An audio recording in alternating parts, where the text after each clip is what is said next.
మహాశివరాత్రి తిరునాళ్లకు పల్నాడు జిల్లాలోని కోటప్పకొండ దేవస్థానం ముస్తాబవుతుంది. శివరాత్రి పర్వదినాన త్రికోటేశ్వర స్వామిని దర్శించుకునేందుకు లక్షలాది మంది భక్తులు తరలివస్తారు. భక్తుల తాకిడి దృష్ట్యా దేవాదాయ శాఖ అధికారులు భారీగా ఏర్పాట్లు చేస్తున్నారు.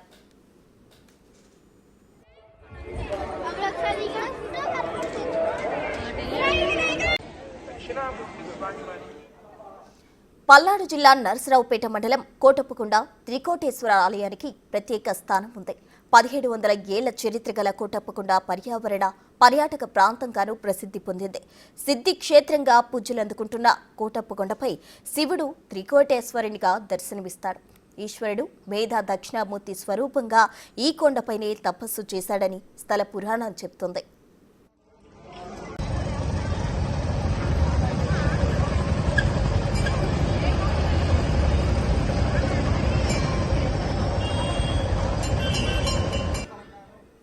శివరాత్రి పర్వదినాన త్రికోటేశ్వరుణ్ణి దర్శించుకుంటే అన్ని కోరికలు నెరవేరుతాయని భక్తుల నమ్మకం. బ్రహ్మ, విష్ణువులు, సకల దేవతలు స్వామివారిని శాంతింపజేయడానికి ఇక్కడకు వచ్చారనేది భక్తుల విశ్వాసం.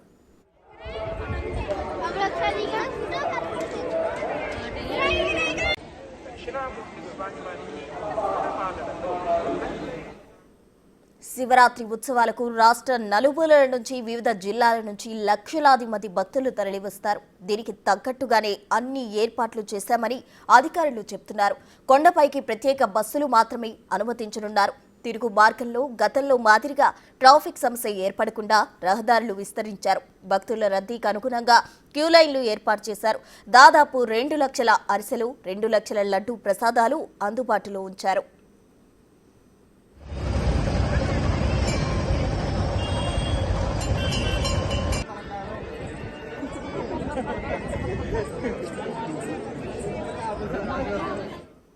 మహాశివరాత్రి సందర్భంగా వివిధ గ్రామాల నుండి ప్రజలు పెద్ద ఎత్తున విద్యుత్ ప్రభలతో తరలి రావడం ఇక్కడ ప్రత్యేకత. 70-80 అడుగుల ఎత్తున నిర్మించే విద్యుత్ ప్రభలు వెలుగులు విరజిమ్ముతూ శివరాత్రి పర్వదినాన కోటప్పకొండపై కొత్త అందాలు తీసుకొస్తాయి.